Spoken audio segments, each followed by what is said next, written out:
Good morning বন্ধুরা, কেমন আছো তোমরা সবাই? মম অ্যান্ড চিলড্রেন ব্লগে তোমাদের সকলকে স্বাগত জানিয়ে আজকের ব্লগটা শুরু করছি। তো সকালবেলাতেই চলে এসেছি বিছানার চাদর নিয়ে ধোয়ার জন্য। তো দেখো, একবারে 3-4টে বিছানার চাদর দিয়ে দিলাম, সঙ্গে রয়েছে 2টো কাঁথা আর মশারিটা। তো প্রত্যেক দিনই ধুতে হচ্ছে, কারণ ছেলে যত বড় হচ্ছে তত দুষ্টু হচ্ছে। জায়গাতে বসেই আর কি হিসু করে দিচ্ছে বেডে বসে। তারপর বলছে, মা দেখো আমি হিসু করে দিয়েছি। তো বেডশিটগুলো তো বেশি নোংরা না, শুধু একটু হিসু করে, তো তার গন্ধ থাকে, তো সেই জন্য পরিমাণ মতন সার্ফ দিয়ে দিলাম। আর এইদিকে দেখো, লক করে দিয়েছি কিন্তু লকটা হয়নি। তো এইরকম আমার সঙ্গে প্রায়ই হয়ে থাকে। তো দেখো, লকটা খুলে আবার লকটা বন্ধ করলাম, তো রেড সিগন্যালটা দিয়ে দিল। তো এখন মেশিনের কাজ করবে, আর আমি চলে যাব আমার সংসারের অন্য সমস্ত কাজ করার জন্য। মানে একবার জামা কাপড় ঢুকিয়ে দিলে ব্যাস, কোনো টেনশান নেই, ও ওর মতন কাজ করে বেরিয়ে আসবে। তারপর আমি চলে এলাম আমার কাজে। তো দেখো, কিছু ফল ছিল এই ঝুড়িটার মধ্যে, তো সেগুলো আগে নামিয়ে নিলাম। আর সকালবেলাতেই এই আপেলগুলো নিয়ে এসে, তো সেইগুলো ঝুড়িতে রেখে দিচ্ছি। এবার যে পুরনো আপেলগুলো ছিল সেগুলো উপরের দিকে রেখে দেব, কারণ তলায় থাকলে ওটা তলায় থেকে যেত আর তারপর পচে যেত। তো সেই কারণেই ওগুলো নামিয়ে এখন দেখো উপরে এক এক করে সাজিয়ে রাখছি। আমাদের বাড়িতে ফলটাই একটু বেশি পরিমাণে আনা হয়, তো দেখো সেগুলো তো রেখে দিলাম। আর ছেলে না একদমই কিছুই খেতে চায় না, সারা দিনে একবারই খাবার খায়। সকালে যদি খাবার খায় তো দুপুরে খাবে না, দুপুরে খেলে রাত্রে খাবে না, এই রকম করে। তো ওর জন্যই আর কি আরও বেশি করে ফলটা আনা হয়। ও সারা দিন শুধু ফলটা খেয়েই থাকে। তো দেখো, সকালের ব্রেকফাস্টটাও তৈরি হয়ে গেছে। তো এইটা এখন আমার মেয়েকে দিয়ে দেব, আমার ছেলে একদমই খেতে চাইছে না। এদিকে মেয়ে আবার বলেছে, মা আমি পায়েস দিয়ে রুটি খাবো, তাই দেখো ওর জন্য একটু পায়েস বের করে দিচ্ছি। সেদিন বলেছিল পায়েস খাবো, তাই আমি বানিয়ে রেখেছিলাম। তো পুরোটা কমপ্লিট করতে পারিনি, অনেকটাই পায়েস ছিল, তো সেটাই দিয়েই ওকে দিয়ে দিলাম, এখন ও খেয়ে নেবে।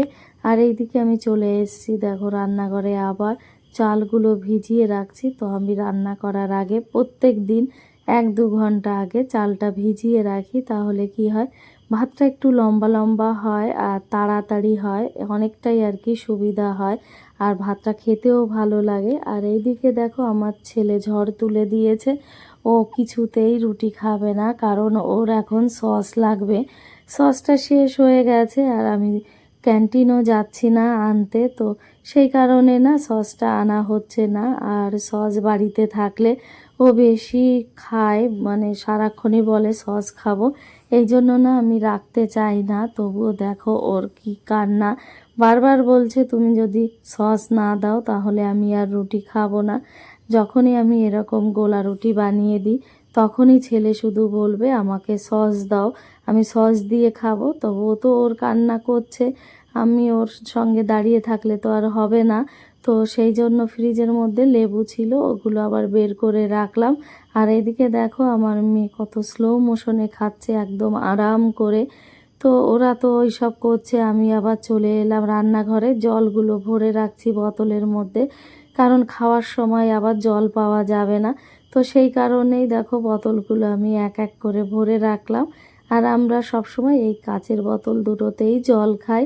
তো দেখো, চলে এসেছি স্নান করে পুজো দেওয়ার জন্য, কারণ সকালের যা কাজ ছিল তা সমস্ত কিছু হয়ে গেছে। তারপরে ফুল তুলতে চলে এসেছি। আর আমার গাছে দেখো কত ফুল হচ্ছে, এখন আর কি বাইরে যাওয়া লাগে না। তো যে কটা ফুল হচ্ছে আর কি আমার পুজো হয়ে যায়।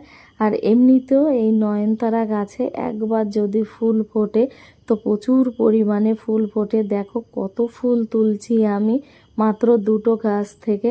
তো এই পাশ থেকে তো এগুলো তুলে নিলাম, এখন এই গাছটার থেকে কটা সাদা ফুল তুলে নিচ্ছি। তো তারপর আমার পুজো দেওয়াও কমপ্লিট হয়ে গেছে, চলে এসেছি দুপুরে রান্না করার জন্য। তো উচ্ছে ভাজছি, তো খুব প্রায় উচ্ছে ভাজাটাও কমপ্লিট হয়ে গেছে। আর এদিকে ভাত তো চাপিয়ে দিয়েছি, আর আমার মেয়ে স্নান করে বসে পড়েছে একটু পড়াশোনা করতে, এমনিতে তো বসে না। তো তো আজকে হঠাৎ মন চাইলো তাই বসে পড়লো। তাই ওকে আবার একটু আপেল কেটে দিলাম। তো বসে বসে একটু ছবি আঁকছে। এমনি তো পড়াশোনা করবে না, ওই ছবি আঁকাটাই যা।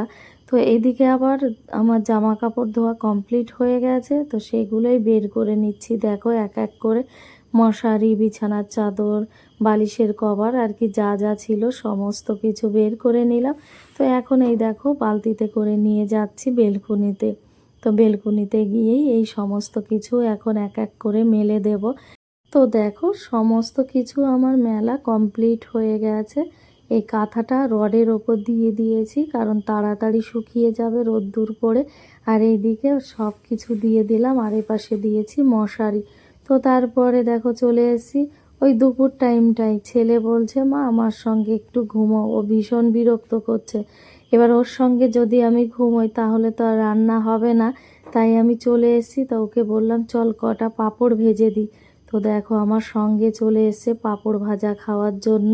তো এখন ওকে কটা পাঁপড় ভেজে দিচ্ছি, ও খাবে, মেয়েও খাবে। আর কি এই পাঁপড়টা খেতে খুবই ভালোবাসে, কিন্তু আমি ভাজি না পাঁপড়টা। প্রায় 2 মাস হয়ে গেছে এনে রেখেছি, কিন্তু আর এদের আর কি ভেজে দেওয়া হচ্ছে না। আর এতে কি হয় প্রচুর পরিমাণে তেল টানে, তো সেই জন্য আর বেশি আমার ভাজাও হয় না। এখন যে কটা খাবে সেই কটাই দেখো ভেজে দিলাম। এখন দুই ভাই বোন বসে বসে এগুলো খাবে। আর এদিকে আমি আলুটা ভেজে নিচ্ছি। আর দেখো পটল দিয়ে আলু দিয়ে ডিমের ঝোল বানাবো। আর আজকে একটু অন্য স্টাইলের পটলটা কাটলাম, কারণ প্রত্যেক দিন একই রকম স্টাইলের সবজি কাটলে ভালো লাগছে না। তো ভাবলাম একটু চেঞ্জ করি। তো দেখো আলুটা তো ভাজা হয়েই গেছে, এখন পটলটা দিয়ে এটা একটু ভেজে নেব। তো দেখো এখন একটু নুন হলুদ দিয়ে ভেজে নিচ্ছি। আমার তো পটলটা খেতে ভালো লাগে, কিন্তু তোমাদের দাদাভাই একদমই পছন্দ করে না। আর দেখো এখানে মশলাগুলো রেখেছি, তো সেগুলো কেটে মিক্সিতে দিয়ে মশলা করাও কমপ্লিট। আর দেখো ভেজেও ফেলেছি। আর এইদিকে আলু পটল আর ডিমগুলো দেখো পুরো ভাজা কমপ্লিট। তো সাইডে রেখে দিয়েছি। মশলাটা ভালো করে কষে গেলে জলটা ঢেলে দিয়েছি দেখো। তারপরে ওর মধ্যে আলু আর পটলটা দিয়ে দিলাম। এবার এটা ভালো করে ফুটে উঠবে। তো নামানোর আগেই ডিমটা দেব, আগে আগে ডিম দেব না। আগে আগে ডিমটা দিলে আরও বেশি শক্ত হয়ে যায়, খেতে ভালো লাগে না। এই জন্য নামানোর কিছুক্ষণ আগে দেখো দিয়ে দিলাম। তো আর হালকা একটু ঝোলটা কমবে, তারপর আমি এটা নামিয়ে নেব। আর এটা খেতে কিন্তু খুবই সুন্দর হয়েছিল, কিন্তু একটু ঝাল হয়েছিল। তো দেখো একদম ফাইনাল লুক পুরো তৈরি হয়ে গেছে। এখন মেয়ে বলছে ভাত খাবো, কিন্তু যদি পাঁপড় ভেজে না দাও তাহলে আর খাবো না। তো দেখো ওইদিকে তো রান্না বান্না কমপ্লিট, আর এইদিকে আমি একটু বাইরে এসে দাঁড়িয়েছি। আর আকাশটা দেখো কত সুন্দর লাগছে, একদম পুজো পুজো এসেছে সেই রকম মনে হচ্ছে, এত সুন্দর লাগছিল না। তাই আমি ভাবলাম একটু তুলি। তো দেখো আমাদের তো খাওয়া দাওয়া কমপ্লিট, তারপর ছেলে মেয়ে আবার বসে পড়েছে একটু দুষ্টুমি করতে। দুষ্টুমি ঠিক না আর কি, খাতা কলম সব কিছু নিয়েই বসেছে। তো তার মাঝখানে এই খেলনাটা পেয়েছে। তো সেটাই আবার ছেলের মাথাতে দেখো মেয়ে কিভাবে ঘোরাচ্ছে, আর বলছে দেখ একটা একটা নতুন খেলা। তো এবার ছেলে বলছে এবার আমি ট্রাই করি।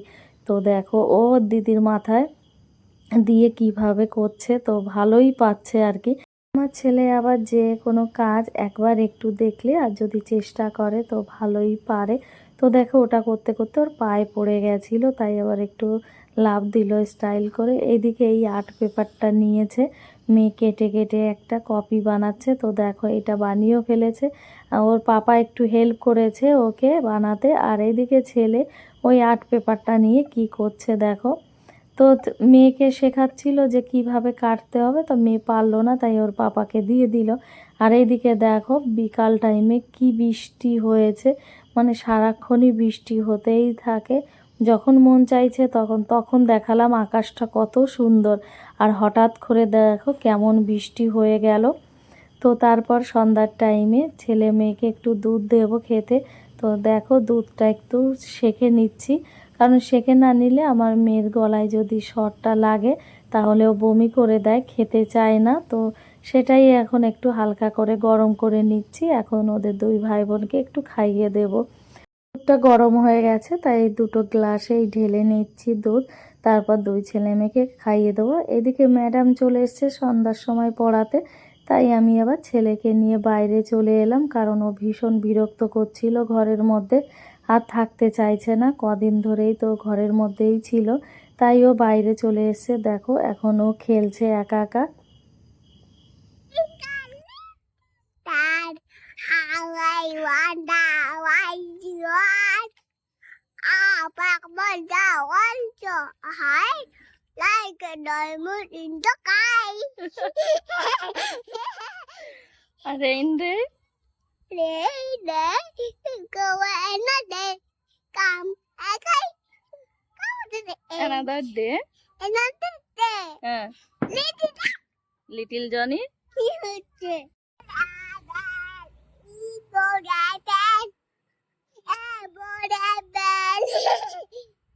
ঠিক করে বল, A for apple.